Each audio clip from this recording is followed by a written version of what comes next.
vedenje odraslega, ki se preko spleta želi približati otroku, pridobiti njegovo zaupanje in ga na koncu izrabiti za svoje cilje.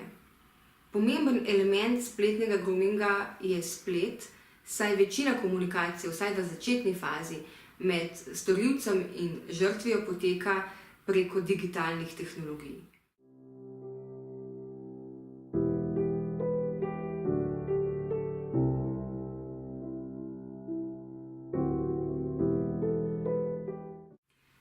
Najpogostejši cilj spletnega groominga je srečanje z otrokom v živo in spolna aktivnost z njim, lahko pa so cilji tudi drugi, na primer izdelava posnetkov spolne narave, ki vključujejo otroka.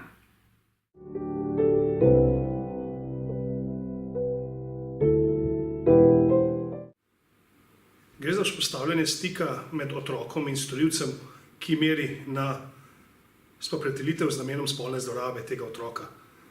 Poišče ga na spletu, ko ugotavlja, ali je ta otrok ranjen ali užaljen, prizadet, kakorkoli že. Pri tem pa želi z njim vzpostaviti nek poseben odnos in dati otroku občutek, da ga edini on razume na tem svetu. Torej, da ima ta nek poseben vzajemen odnos in gradi na zaupanju. Seveda, ker mu otrok slepo verjame, zaupa in verjame, da je na drugi strani nekdo, ki je njegov vrstnik, ki ga dejansko lahko razume, ki se z njim pogovarja tudi o stvareh, ki mlade zanimajo, o športu, o modnih trendih, o glasbi. In vse to pripelje potem v povečan odnos med storilcem in otrokom, da se samo ona dva izmenjujeta kakšne osebne, bolj intimne informacije. Zelo kmalu storilec poizkuša govoriti tudi o spolnosti, kar seveda privede lahko v kasnejši fazi do same spolne zlorabe. Nekateri storilci zahtevajo bodisi, da otroci pred kamero počnejo različne spolne aktivnosti, medtem ko nekateri grejo dlje in preizkusijo, ali je možno, da se s temi otroci dejansko dobijo nekje zunaj v mestu in jih potem zlorabijo.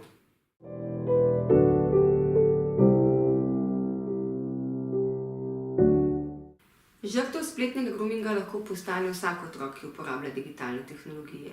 Je pa res, da se storilci bolj osredotočajo na tiste otroke, ki so zaradi svojih osebnih ali družinskih okoliščin nekoliko ranljivejši od drugih otrok. To so otroci, ki so osamljeni, ki imajo nizko samopodobo, ki se v družini ne počutijo sprejete, ki imajo težave v šoli in med vrstniki, skratka otroci, ki so osamljeni. To so tudi otroci, ki tehnologijo uporabljajo nenadzorovano, kar pomeni, da so v svetu spleta praktično prepuščeni samim sebi. Rizični so tudi tisti otroci, ki so vzgojeni v izrazito poslušne osebe, kar pomeni, da odraslim ne zmorejo postaviti mej tudi takrat, ko bi bilo to potrebno. Med rizične pa spadajo tudi tisti otroci, ki še niso razvili razumevanja, kaj je to spolnost, oziroma se ne zavedajo spletnih tveganj in na spletu morda celo iščejo ljubezen in avanturo.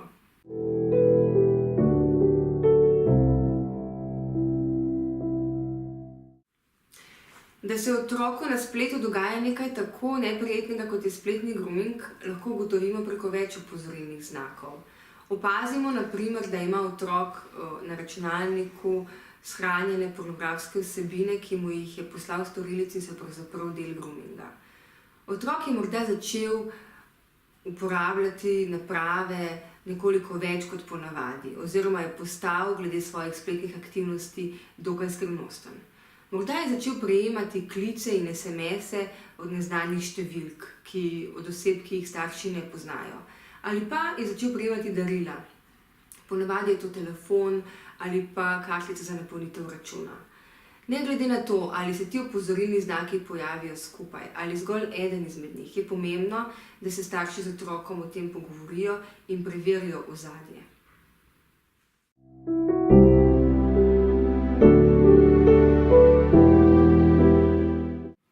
Slovenska zakonodaja to dejanje opredeljuje kot kaznivo v 173a členu Kazenskega zakonika, kjer predpisuje tudi do 1 leta zaporne kazni.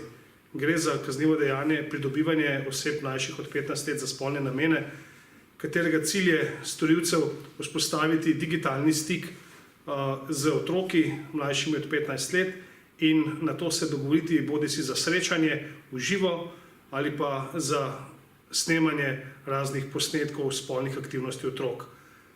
Če ostane pri vseh teh dejanjih za dogovarjanje, je potem to kaznivo dejanje podano.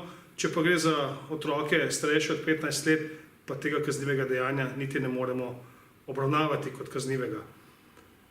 Pomembno je tudi, da mora tem dogovorom dejansko slediti neka konkretna dejanja za srečanje, torej dogovor o kraju, času, kje točno se dobita, na kakšen način in morda tudi samo srečanje na kraju dogovorjenega, na kraju, kjer se bi dogovorila.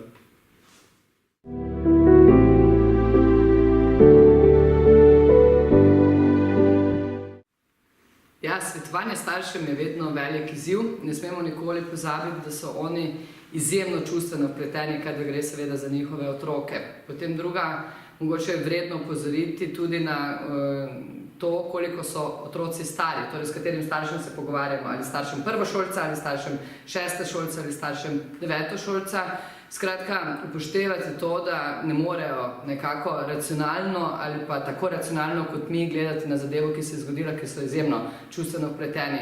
Treba jih je povabiti, da se pridružijo oziroma da se približajo svetu mladostnika, virtualnemu svetu mladostnika, torej da ne postanejo tehnofobi, pridejo domov, izklopijo vse računalnike, vzamejo vse aparature, ampak da ostanejo nekako blizu, ker je to nerealno. Nerealno je, da mladostniki danes živijo popolnoma brez tehnologije, ker na koncu koncev bo tudi poslovno potrebovali, da ostanejo. In to je tudi eden od največjih strahov. Zakaj mladostniki ne povedo nikomur o tem, kar se jim na spletu dogaja, ker se bojijo, da bodo ostali brez dostopa do socialnih omrežij.